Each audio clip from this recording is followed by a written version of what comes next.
Yo guys, welcome back to the channel, and today we're back with another Grog Watches, and today we're going to be having a talk about the worst sex education videos.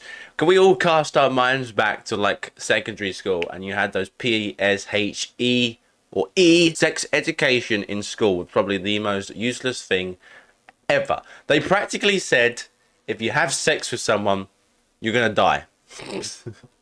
It was pointless. And today we're going to be having a look at some of the worst educational videos about it. Hopefully you do guys all enjoy. I'm not excited for this. I got this recommended by Ethan personally because he found this very funny. So I haven't seen any of these. There's a couple videos we're going to watch in one video. Hopefully you do guys all enjoy. And yeah, let's get straight into the video.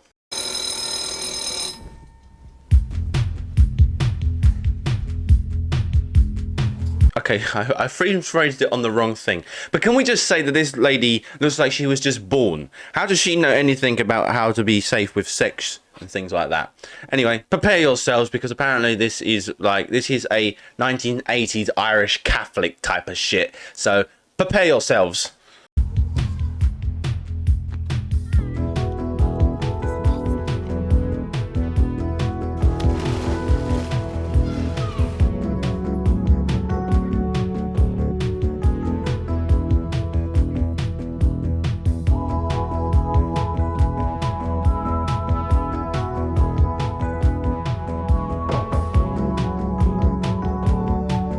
Is she having feelings of doing it at whatever her age is? This is a bit dodgy.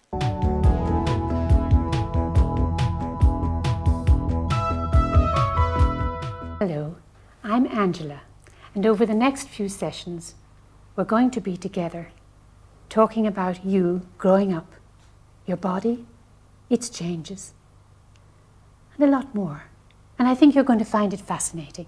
Are we, though? Getting told by a grandma. To be honest with you, like 1980s, would they, like, I'm guessing the education then was completely different to now. Would they have contraception back in those days and safe sex? Maybe, I don't know. The question is, what's with the dolls? They're scaring me. You know, this is supposed to be a warm environment. You're supposed to teach me shit. Everything is based on love.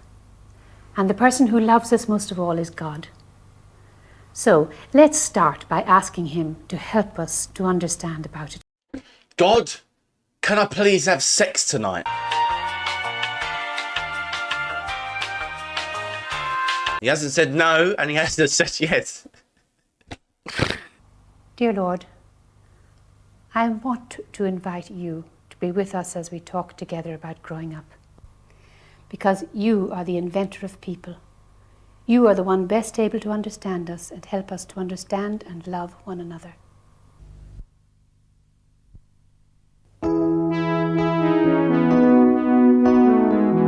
Unit 4, sexual intercourse. So we've gone from the intro to Unit 4. What happened to 1, 2 and 3? Are they not important back in those days? Is it just straight to the intercourse? Okay, prepare yourselves. God, please, please be good on me.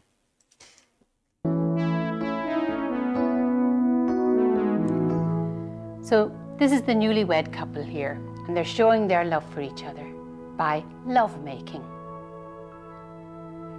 Lovemaking just means making each other feel loved.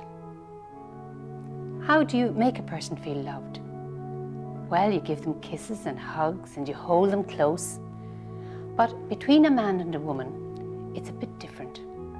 Because when they hold each other really close and give a long kiss and a warm hug, they tell each other that they're beautiful and everything like that. And they also have a bit of a laugh because they are the best of friends. And then something happens. Sex. I'm trying to... You can never be serious when it comes to sex education, even in school. It's the fact is that you know, like one year I'm getting taught sex education from a food tech teacher who struggles to move, and they're the ones supposed to give me experience on it. It's quite oh dear, education, man. Very short time, because they're so close, the man feels his penis becoming erect, that's straight, hard, and the sperm coming down into it, like it did when he had a wet dream. See, obviously, that's a lot of experience, obviously, isn't it? We obviously know this, you know. Now, while the sperm is coming into the man's penis, the woman's body is getting ready to receive the sperm. It's amazing, you know, how God made it. Because while they're making love and being happy together, the woman feels her vagina becoming kind of slippery inside, so that the penis can easily slip in and out. No trouble. So he slips his penis into her vagina, gives her the sperm, then she has the sperm. Then the penis slips out, and that's all.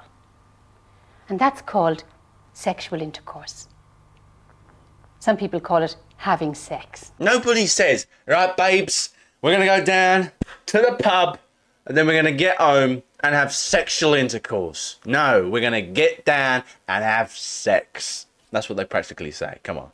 We was in a different room a minute ago as well. Why are we now sitting down? I feel more comfortable like this, you know. She's like an old grandma telling you shit, all right? But what she's saying about the religion bit is not for me, obviously. Passes the sperm to the woman, and now his sperm is in her.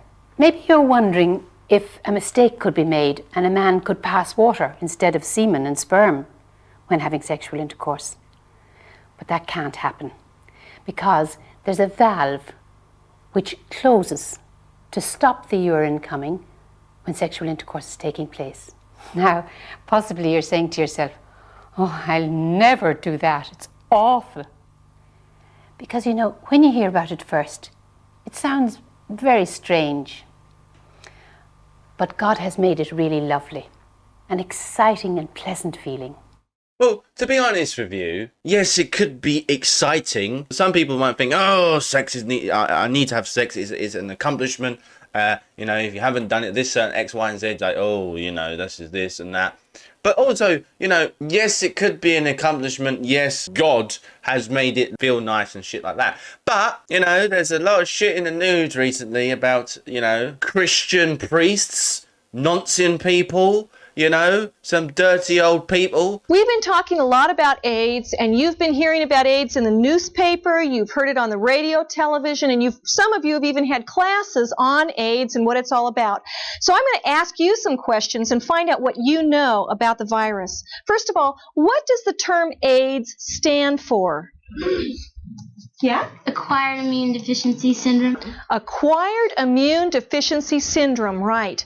What does the term acquired mean? If you were to go down and acquire an automobile... Okay, sorry. The fringe needs to be sorted out, love. My God, Jesus Christ. Look at that thing.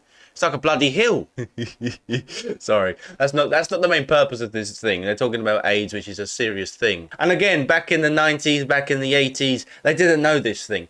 Like the prime time example was Freddie Mercury. You know, it's very obvious that he had relationships with both men and women, because you're always told after, you know, having sex with someone, or if it's just a one-time thing, it's always good to get yourself checked. If you're not going to be in a long relationship with them, or it's not like something, well, you've built a relationship with them and then you was building up to that moment to have it for the first time, if you know what I mean. It's like, you know, there's some nice girl in the pub and we might do it for one night, you know, and there might be that situation. Or you're using other places because you're very lonely and they get around the roundabout, the girls. So it's always, you know, the possibility that it could happen. Getting yourself checked to know if you've got HIV is probably like the best healthcare that the UK has. I don't know where else, but like, it's a really easy thing to do. They do it by a blood test. You know, you wouldn't know who's living with a HIV, and the fact is that if you have a HIV, you can continue. There's no need to like bring them down, because it isn't their fault. You know, things happen. If they have it treated, if they know they have it, and you know, they can be on a lifelong tablet for the rest of their lives, and they could live exactly the same amount of time that an average other person can. At the end of the day, I think we've come a long way in sex and health and education than we did in the 80s and the 90s. Like people think that, oh, you can only get HIV if you have sex with the same gender, which isn't true. You can get sex with a man or a woman. woman or a woman, man or a man or a woman. That is a stereotype that is heavily put on. You should always have these conversations with someone, at least, you know, have that conversation with some people. Maybe this younger generation might not feel comfortable enough to talk to their parents, or maybe they might talk to a friend, you know, but you should never suffer through it alone. And, you know, maybe they might regret it for the rest of their lives of how it happened. But at the end of the day, you know, you should never bring yourself down because of you have that disease. But, you know, the fact is that you can live exactly the same time as anybody else. Would it all of a sudden just be in your garage? No, you'd have to do something to get that car. You'd go down to the car lot, you'd pick out your automobile, you'd sign papers, maybe you'd put down some money and you'd drive it home. So you'd acquire that car. Well, the AIDS virus is the same way. It's not going to all of a sudden just be in your bloodstream. You have to do something in order to get that virus into your bloodstream. How? This is the thing as well with education. I think they present it in a way that practically scares people into having sex. Even if you have safe sex and you wear contraception and things like that, there's a very small percentage of chance that it could break, and there's a possibility of a baby being created. But there's so many ways you can go around it. You know, there's always the idea, whether you agree with it or whether you disagree with it, the abortion. A woman should have the right to do whatever the hell they want to do with their body. That's a human right. They have the right to do that. You know, if they was used in a way, or if they were mistreated, or, you know, it happened against their will, then 100% they should have the right. And, you know, I think people just need to have a conversation about it in a warm type of way. Recognize the risks, but also recognize that, you know, it's a good thing. And, you know, it's about having that relationship with someone. All crawling into one bed together. What if I want to have sex before I get married? Well, I guess you just have to be prepared to die. And you'll probably take with you your spouse and one or more of your children. Really, up until this point, people have thought it was their right to have sex whenever they wanted to. Christians will not be exempt from this disease just because they were raised in a Christian home, or go to a Christian school, or attend a good Bible-believing church. They will only be exempt if they obey what the Bible says about not having sex outside of marriage. I would rather have AIDS and have the relationship that I have with Jesus Christ than not have AIDS and not know Jesus at all. Okay, there's many things that, you know, is wrong. Like, you know, there's always a stigma, like I said earlier in the video, there's a stigma that goes around that if you have HIV, you will never be able to have a relationship with someone, that you can't have children. It's a lot of bullshit. You can, if you have the right procedures and that you speak to a medical professional. And I'm not going to come on here and say that I know everything about it, because I don't. I honestly do not know. I am not a medical professional. I don't know that type of deal, but I do know the basics, that you can go to your local GP, you can speak to your GP/doctor, and they can do tests and things like that to make sure that it is a thing. But I think it's a topic that you shouldn't laugh about if you do know somebody who may have it. And I think your opinion on that person shouldn't change just because of that at all. So let me know what you thought in the comment section down below. It's more of a serious type of Grog watches, because I think it's a thing that needs to be recognized, that you shouldn't be made of jokes. But until the next one, stay safe, stay happy, peace out. My safe word is pineapple juice.